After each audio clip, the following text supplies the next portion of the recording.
Assalamu alaikum. Hi friends, I welcome you back. Hope you're all doing good, alhamdulillah. Let's start our today's topic that's about X-ray generator.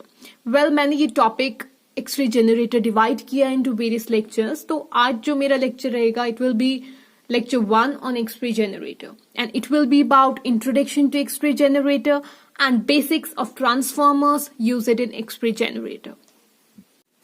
So let's start X-ray generator. Generator है it's the device. तो यहाँ पे जो x ray generator है वो एक ऐसा device है जो इस्तेमाल किया जाता है ताकि वो प्रोवाइड कर सके power supply to x-ray tube.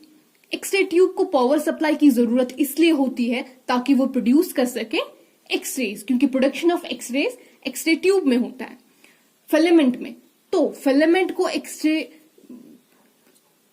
को इलेक्ट्रॉन्स प्रोड्यूस करने के लिए नेसेसरी है कि उसको इलेक्ट्रिक सप्लाई प्रोवाइड हो, और वो कौन प्रोवाइड करता है? X-ray generator. आमतौर पर अगर आप देखें, यूजुअली जो जनरेटर्स इस्तेमाल किए जाते हैं in our day to day life rather than x rays, हम वहां पे क्या कहते हैं जनरेटर्स को? सिंपली हम कहते हैं जनरेटर एक ऐसा डिवाइस है जो कन्वर्ट करता है मैकेनिकल एनर्जी को इनटू इलेक्ट्रिकल एनर्जी। मींस हम यूजुअली जनरेटर्स को पेट्रोल देते हैं, कैरोसिन या पेट्रोल देकर हम उसको मैकेनिकल एनर्जी प्रोवाइड करते हैं, और वो वहां से क्या प्रोड्यूस करता है? Electricity, isn't it? Electric power supply, electric energy provide करता है। लेकिन यहां पे डिफरेंट है। जो एक्सरे जनरेटर होता है वो स्टार्ट ही करता है विद इलेक्ट्रिक एनर्जी। मीन्स हम उसको सबसे पहले प्रोवाइड करते हैं इलेक्ट्रिक एनर्जी। जब हम उसको इलेक्ट्रिक एनर्जी प्रोवाइड करेंगे उसके बाद वो इलेक्ट्रिक पावर सप्लाई प्रोवाइड करता है एक्सरे ट्यूब को। ठीक है, सो इट्स समथिंग डिफरेंट है। अब हम बात करते हैं कि एक्सरे ट्यूब को क्यों जरूरत होती है इलेक्ट्रिक पावर सप्लाई की, उसका पर्पस क्या होता है। ठीक है, first one, to boil electrons.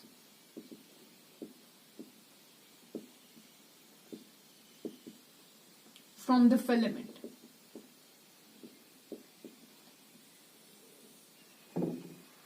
ताकि जो एक इलेक्ट्रॉन से जो प्रोड्यूस हुए इन द फिलामेंट उनको बॉयल कर सके ये इलेक्ट्रिक पावर सप्लाई। सेकेंड,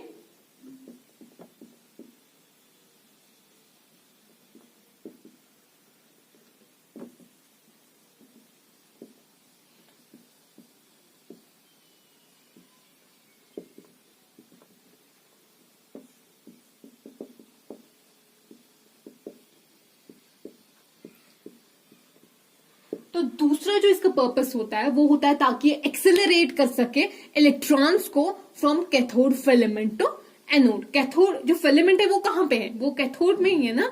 तो इसलिए इसका काम होता है ताकि इनको एक्सेलरेट करे cathode to anode. So there are two purposes of electric power supply in x-ray tube. लेकिन अब ये दो काम करने के लिए जो एक्सरे जनरेटर है उसमें अलग से दो सर्किट्स है। ठीक है, ताकि ये दो काम हो सके। तो जो पहला है ये, इस सर्किट को हम क्या कहते हैं? इस सर्किट को हम फिलामेंट सर्किट कहते हैं। ठीक है, और इस सर्किट को हम हाई वोल्टेज सर्किट कहते हैं।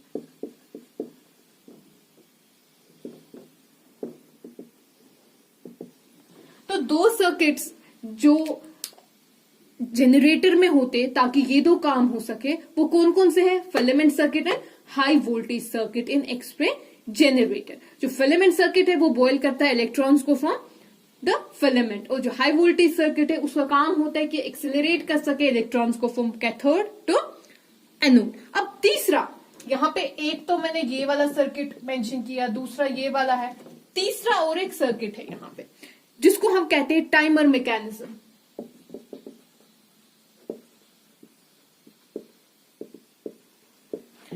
वो जो एक टाइमर मैकेनिज्म होता है इसका काम क्या होता है? इसका काम होता है ताकि ये एक एक्सरे एक्सपोजर जो है उसकी लेंथ को रेगुलेट कर सके। ठीक है,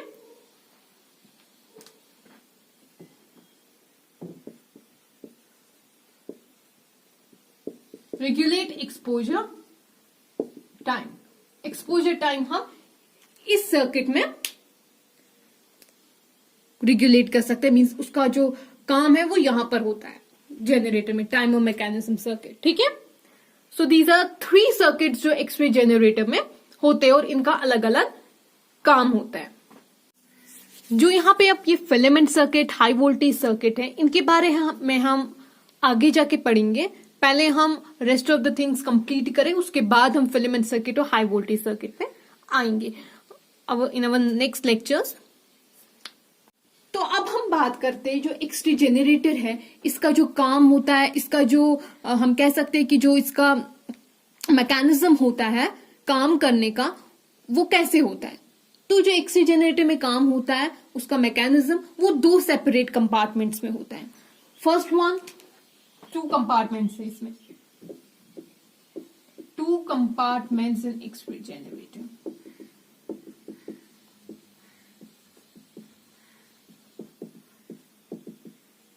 फर्स्ट वन इज कंसोल और कंट्रोल पैनल।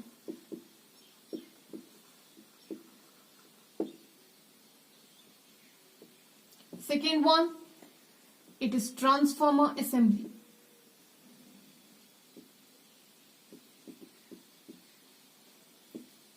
Transformer assembly.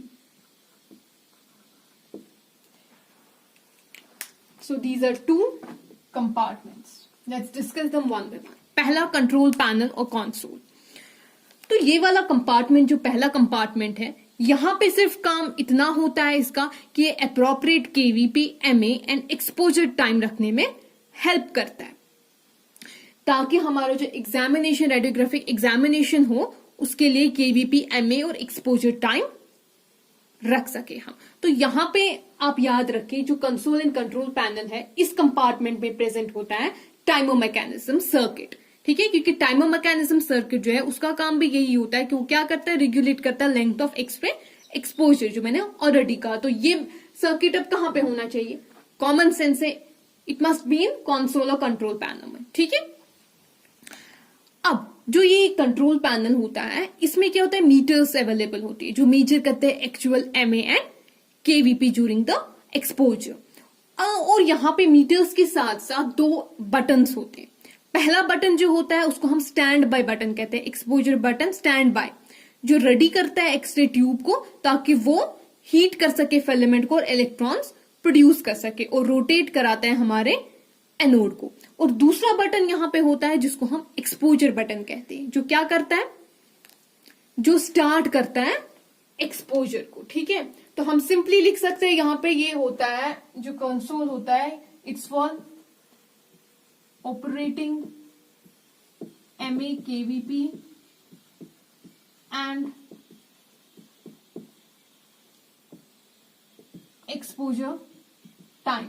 और इसमें क्या होता है, मीटर्स अवेलेबल होते हैं फॉर KVP एंड MA, और साथ में 2 बटन्स होते हैं, 1 स्टैंड बाय, जो मैंने बोला for what purpose, and second one exposure button. Alright, और इसी कंपार्टमेंट में टाइमर मैकेनिज्म प्रेजेंट होता है, timer mechanism circuit. So this was about controller console panel. तो ये कंप्लीट होता है ये कंपार्टमेंट हमारा। और जो दूसरा कंपार्टमेंट में है अब हमारे, दैट इज ट्रांसफॉर्मर असेंबली। तो जो ये ट्रांसफॉर्मर असेंबली होता है, ये कहां पे होता है, ये ग्राउंडेड मेटल बॉक्स में होता है फिल्ड विद ऑयल। तो इस ग्राउंडेड मेटल बॉक्स में 2 तरह के ट्रांसफॉर्मर्स होते हैं, एक होता है हाई वोल्टेज ट्रांसफॉर्मर और दूसरा होता है low voltage transformer. So there are 2 transformers in metal box, low voltage and high voltage. जो लो वोल्टेज ट्रांसफॉर्मर होता है वो फिलामेंट सर्किट के लिए होता है, ताकि जो फिलामेंट सर्किट का काम है वो पूरा हो सके, और जो हाई वोल्टेज होता है वो फॉर हाई वोल्टेज सर्किट होता है, ताकि जो हाई वोल्टेज सर्किट का काम है वो कंप्लीट हो सके। और उनका काम क्या है वो मैंने ऑलरेडी डिस्कस किया, I will not repeat that. ठीक है, अब बात करते हैं, जब हम बात करते हैं ट्रांसफॉर्मर की, तो ये क्या होता है। हम सिंपली कहते हैं ट्रांसफॉर्मर एक ऐसा डिवाइस है जो या तो इंक्रीज करेगा या तो डिक्रीज करेगा वोल्टेज को इन अ सर्किट। ऑलराइट, अब ये डायग्राम आप चेक कर सकते हैं, ये ट्रांसफार्मर की है, यहां पर कोर ऑफ ट्रांसफार्मर, ये जो है यहाँ पे ये प्राइमरी सर्किट है, एक सर्किट ट्रांसफार्मर का, वो दूसरा सर्किट है सेकेंडरी सर्किट, और इनमें कॉइल्स है, ये प्राइमरी कॉइल है, ये सेकेंडरी कॉइल है। ठीक है, तो जो ट्रांसफार्मर है इसमें 2 वायर कॉइल्स होती है जो रैप्ड होती है around a closed core in 2 separate और we can see different circuits में, प्राइमरी सर्किट है, सेकेंडरी सर्किट। अब जो ये प्राइमरी सर्किट होती है, यहां पर क्या होता है, यहां पर हम इसको प्रोवाइड करते हैं, इस सर्किट को इलेक्ट्रिसिटी। ठीक है, इसको इलेक्ट्रिक एनर्जी सोर्स जो है वो कौन हम किसको प्रोवाइड करते हैं, वो हम प्राइमरी सर्किट को प्रोवाइड करते हैं यहाँ पे। और जो सेकेंडरी सर्किट है वो क्या करता है, वो बनाता है मॉडिफाइड इलेक्ट्रिक एनर्जी। ठीक है, किसकी वजह से, किसकी हेल्प के थ्रू, जो इलेक्ट्रिसिटी हमने प्राइमरी सर्किट को प्रोवाइड की होती है उसके थ्रू, मींस प्राइमरी सर्किट की वजह से सेकेंडरी सर्किट में एक अलग से मॉडिफाइड इलेक्ट्रिक एनर्जी जनरेट होती है। ठीक है, तो हम कह सकते हैं प्राइमरी सर्किट जो है, प्राइमरी कॉइल जो है उसमें इनपुट वोल्टेज होता है जो हम प्रोवाइड करते हैं, तो मींस इनपुट हमने दिया। ठीक है, और जो सेकेंडरी कॉइल है उसमें आउटपुट वोल्टेज मिलता है, मींस जो एडवांस्ड मॉडिफाइड इलेक्ट्रिक एनर्जी हमें प्रोवाइड होती है वो। ठीक है, इसीलिए हम इसको आउटपुट बोलते हैं क्योंकि ये अपनी देता है, हमने नहीं प्रोवाइड किया होता है सेकेंडरी कॉइल को। ऑलराइट,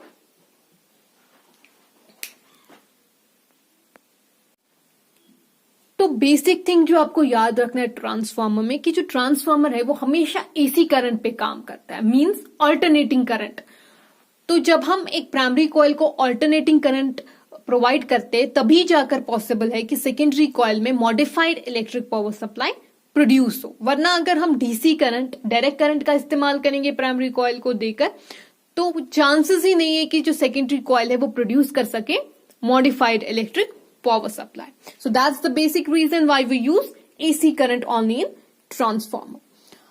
जो कोर होता है ट्रांसफार्मर का वो लैमिनेटेड होता है, और वो किसका बना होता है, वो सॉफ्ट आयरन का बना होता है। अब जो ये सॉफ्ट आयरन जो होता है इसको डिवाइड किया गया होता है स्मॉल प्लेट्स में और एक दूसरे के ऊपर रखा गया होता है। ठीक है, अब यहां पे सवाल खड़ा होता है कि जो ये आयरन है, आयरन सॉफ्ट आयरन है, इसको क्यों डिवाइड किया गया होता है इनटू स्मॉल प्लेट्स, लैमिनेट क्यों किया गया होता है। तो इसको इसलिए किया गया होता है ताकि ये रिड्यूस कर सके ईडी करंट को। ये बहुत ही इंपॉर्टेंट ऑब्जेक्टिव टाइप क्वेश्चन पूछा जा सकता है काफी एग्जामिनेशंस में, so keep it in your mind. अब कैसे, ये मैं एक्सप्लेन करती हूँ। जब एक ट्रांसफार्मर है उसको हम ऑल्टरनेटिंग करंट प्रोवाइड करते हैं प्राइमरी कॉइल्स में, तो क्या हो जाता है कि हीट प्रोड्यूस होती है कोर में। ठीक है, जो हीट जो कोर में प्रोड्यूस होती है उसकी वजह से जो ट्रांसफार्मर है वो अपनी एनर्जी जो है वो खो देता है, मींस कम होने लगती है ट्रांसफार्मर की एनर्जी। तो उस वजह से क्या होता है, ट्रांसफार्मर अपना काम नहीं कर पाएगा ना अच्छे से। तो इसीलिए हम क्या करते हैं, जो कोर है उसको स्मॉल प्लेट्स में डिवाइड करते हैं, उसको लैमिनेट करते हैं ताकि जो हीट है वो कम से कम प्रोड्यूस हो और साथ साथ जो हमारा ट्रांसफार्मर है उसकी एनर्जी जो है वो बरकरार रहे। ठीक है, अब मैं आपको समझाती हूं वर्किंग ऑफ ट्रांसफार्मर, काम कैसे करता है ट्रांसफार्मर, होता क्या है। Let's explain it properly.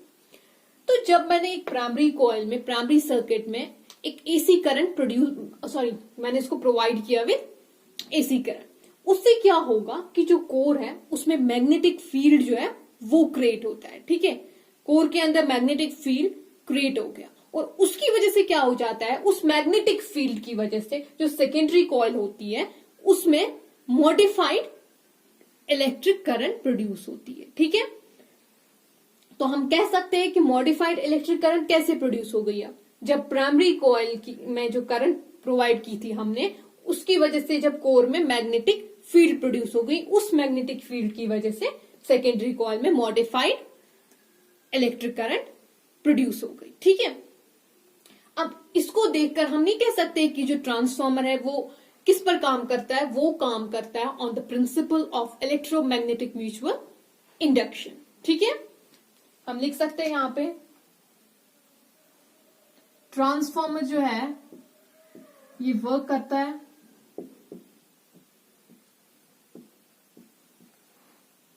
Electromagnetic mutual induction. ठीक है, क्यों? क्योंकि जो कॉइल है उसमें हमने क्या प्रोवाइड किया, एसी करंट, जिसकी वजह से मैग्नेटिक फ्लक्स प्रोड्यूस हुआ कोर में, और उस वजह से क्या हुआ, जो सेकेंडरी कॉइल है उसमें क्या प्रोड्यूस हुआ, मॉडिफाइड करंट।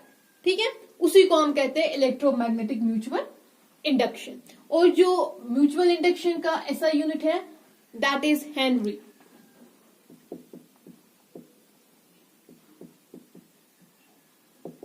काफी ऑब्जेक्टिव्स में पूछा जाता है, तो ऐसा unit is Henry.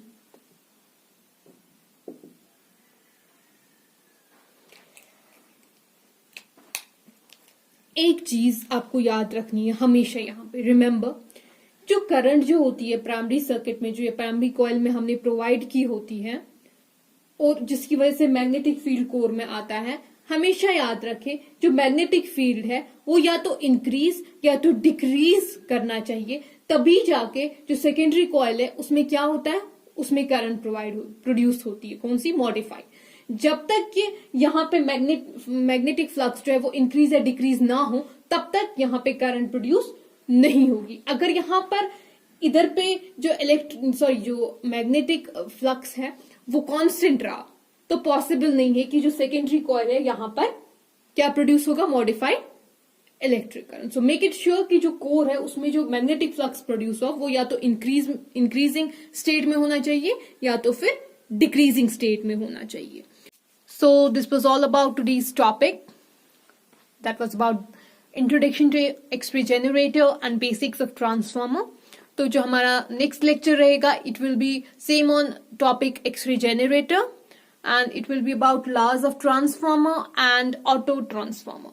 Thanks for watching. Take care. Allah Hafiz.